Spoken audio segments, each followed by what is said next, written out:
Terminator, like that became the catchphrase, right? Because it's like I don't get it. And it's like people say it all the time, right? Mm-hmm. And because this is such a popular movie, and he has a funny voice, right? I'll be back, right? So it became something that people said. Like I know before I even knew it, like I'll be back. I would say that to people, and I would say it like that, right?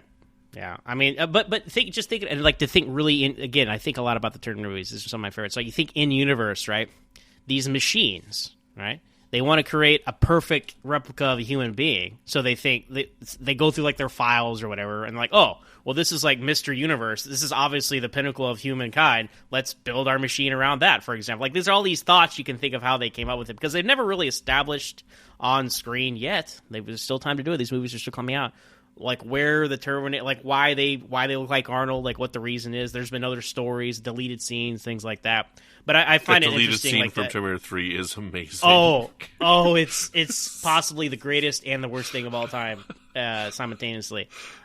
But we'll get there in a couple of episodes. But I just think it's interesting. It's like this is what a machine thinks a human would be. Like Arnold, not the strongest actor back then, right? That's why Cameron is cutting his lines. But it works for the character. Like this is a machine attempting to be a human, right? And that's why it comes off as odd. Like I love the scene with him and Dick Miller, right? Mm-hmm. He's in the gun shop, right? Right. And he's like, Uzi 9mm, and then he asks about like plasma phase rifles or whatever, right? Like, and then Dick Miller's like, "Hey man, just what you see." I'm like, "You should not understand. He just asked for a plasma laser rifle," and you're like, "Hey, we don't got that, brother." Like, and then it's just like that's a good little scene.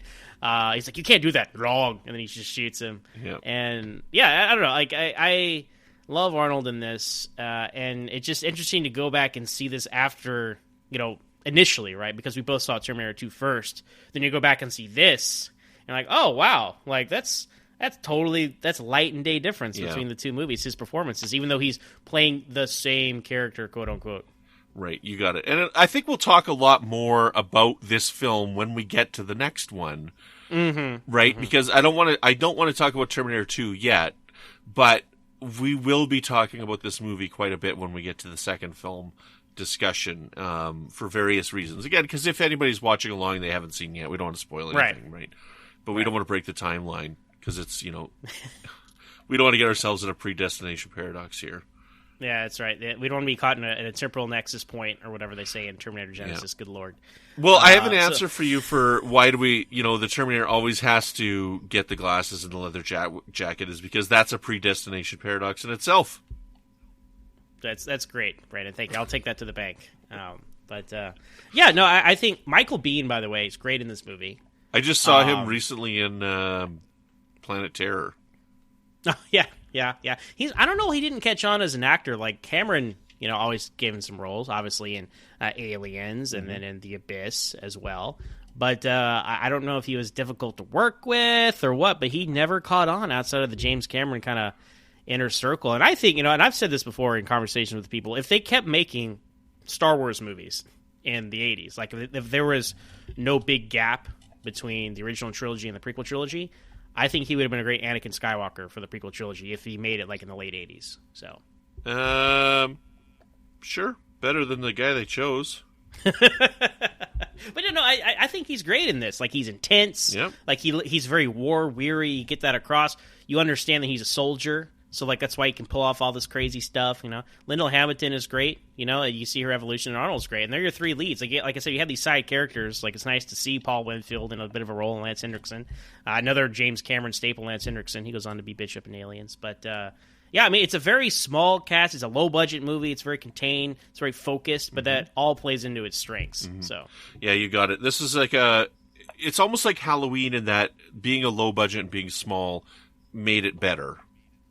Mm-hmm. Absolutely. So I think that works because, necessity is the mother of invention, they say, right? So, you can come up with some really great stuff.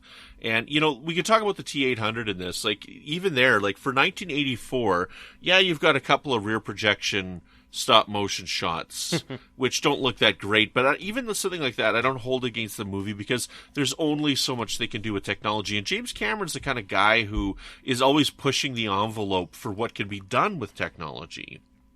and in films. Right. And he's always looking to create that next step in filmmaking. You know, like there's a couple of filmmakers that I put on this level, you know, like Steven Soderbergh's another one, where Steven Soderbergh's always playing with filmmaking and seeing what he can do and what he can get away with for various different things, to the point where he's shot his last couple of films on an iPhone.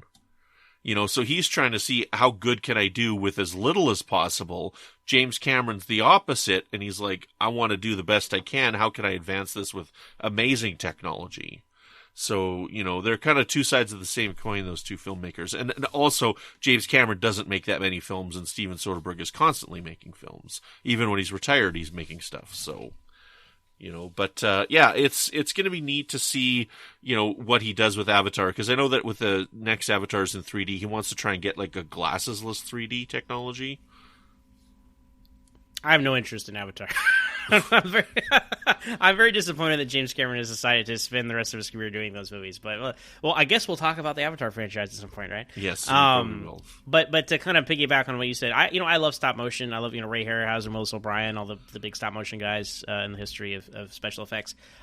It is the most dated effect in the movie. It's that or the Arnold animatronic, but I often mention, like in The Matrix or in Tron Legacy, right, when you see these CGI characters who they're in a computer. So I'm like, okay, I'm going to let that pass because these are truly computer-generated characters to begin with. So if they look a little fake every now and then, fine, whatever. So I'm going to say the same thing as Arnold when he is the cyborg, the animatronic guy cutting open his eye and all that stuff. Hey, he is a cyborg. So, sure, if he looks a little bit like a robot, just because he is, I'm cool with that. So, to me, that's less dated than, unfortunately, the stop motion really does stick out a couple of times. But it does work in the fact that stop motion is jittery like a machine. So, that kind of plays into that. And he's kind of, so, it was jarring. I remember when I saw this for the first time, having seen Terminator 2 first and seeing all that first-class special effects to kind of take a step down here. Yeah. So, that was kind of, I think that's the main disconnect. Had I seen these in order, I would have been, wouldn't have been so like, whoa. Okay, we've taken a step back, but the full-scale model of the T-800, amazing. Yes. So Stan Witt's an A-plus job with these. Yeah, absolutely. And yeah, that's the thing is, like, I think the reason why it does stand out is because we did see Terminator 2 first, and that's the one that really pushed the boundaries with CGI effects. Like, he had done it with the Abyss and the water effects. Was really the first time that he tried to do really good effects with CGI, but he really pushed the envelope with Terminator 2.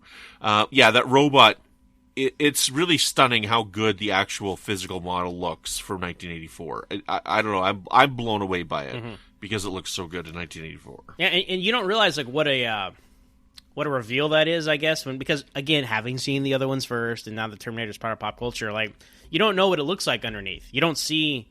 Because in your mind, you equate all the future war scenes like together from the first two movies. And so, but no, if you look at the future war flashbacks that we get here, which, by the way, amazing job from Cameron pulling that stuff off with such a low budget. I mean, that stuff looks great with those practical effects and all that. But you don't realize, you don't see the endoskeleton until the end. And so it rises up through the fire, and you're like, oh my God. And it made me, there were a couple things that made me, think more horror movie, like especially that, for one, you see Michael Myers or The Thing, some guy covered in fire. But also, the one that really made me think of Halloween was after, Kyle has blown up the plastique in the Terminator, and he's dead, and Sarah's at the end of the bottom of the stairs, and she's hurt, and the Terminator's just sitting there, right?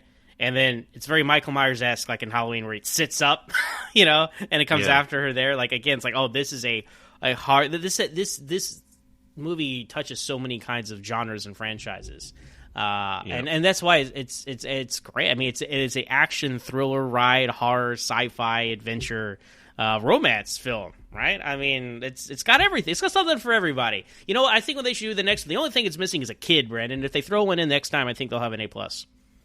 Awesome. I think you're totally right. I think that they should do that. We'll have to wait and see what happens.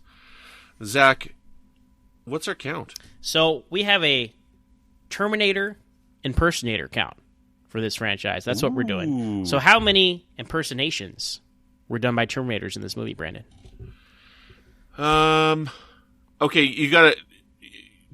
like, you got to expand. Do you think that the guy in the future counts as one when he's like trying to come into the? Good call. I didn't think about it. I'm saying they impersonate another character.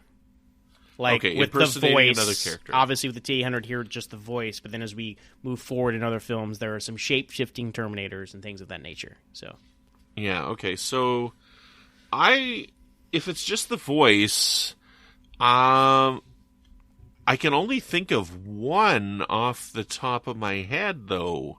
There is more than one. I will give you that clue. Okay, so, like, there's the one when he does the mum. Mm-hmm. I love you too, sweetheart. That is some good ADR, by the way. That lip sync was perfect. Yeah, absolutely. I don't know of any mother. You're going to have to tell me because I can't remember. So there's one more. It goes by quickly, but it's when he takes the cop car for the first time, Arnold, and he gets on the radio. Yes. And he's like, squad car, blah, blah, blah, 10-4. And he's voicing the cop. And I had forgotten about that, too, because I was actually sure. I'm like, what am I going to pick here? Like Kills or Terminator Vision? I thought about that, but no, Terminator Impersonator. I like that. I like how it rhymes. That's what we're doing for this franchise. Yeah, good. Yeah, I forgot about that one. That is a great one as well. Great ADR on that one, too. Mm-hmm. So absolutely. Excellent. So Brandon, I'll ask you. Out of 5 time displacement units, how many would you give the Terminator? I would give this 5 out of 5. Absolutely. I think this movie is a masterpiece, and it is one of the greatest action films of all time. I love watching it. I never get tired of it. I think it's perfect. So this is a 5 out of 5 for me. How about you? I agree. 5 out of 5 time displacement units for me. This movie really is perfect. I mean, a little rough around the edges and some special effects stuff, right? I mean, if you really want to get down to it, but this is an amazing movie. One of my favorite movies of all time. I mean, you've heard my enthusiasm throughout this whole conversation here. So there's a reason that this franchise, people keep coming back to it, right? And it all started here. Mm. So with that in mind, Brandon, I ask you. Well, I got to ask you a question first before you ask this next one. Oh, okay. Is this better than The Godfather? To me personally, it's a lot more rewatchable. Better is a very subjective term. Yeah, because you're right. Like we said, we will never discuss a better film than The Godfather on this podcast, right? I believe we said that at some point. To me personally, I mean, this is definitely in my rotation way more often than The Godfather. Yeah, but you're not going to commit to say that is better?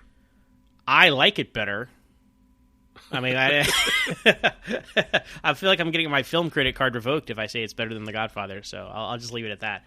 But, so, Brandon, I ask you, is this franchise fatigued? No, definitely not. I think that with the time travel aspect, they could go on for at least 5 more movies, definitely, with this franchise. At least. At least 5 more, if not more than that, even. I think that with the ability to do the time travel, it leaves it completely open for possibilities, and would definitely make this open for a sequel. They blew up the time displacement equipment, Brandon. Nobody goes home. It's a one-way trip. Yeah, but that's just it. They got good writers. Yeah. Well, obviously this franchise is not fatigued. And, this is something we don't have to do every episode, but I think it might be interesting to think okay, possibilities for a sequel here. I don't necessarily, if it was 1984 and we just saw this, what would you want to see next time, or what could they do? Your mind would go, oh, well, the next film will obviously be the future war, right? That's the logical thing you would see. But that's not what they did. And it still turned out just fine. So it's interesting to think, if you saw this, what could they possibly do next? That's the logical sequel, to see John Connor in the future. And and we're still waiting on that movie, by the way. Salvation was close, and that's why I like it so much. But that is, I can't believe they haven't done a proper future war movie with the purple lasers and the night vision and all that stuff. Haven't done it yet. But yes, this franchise is not fatigued.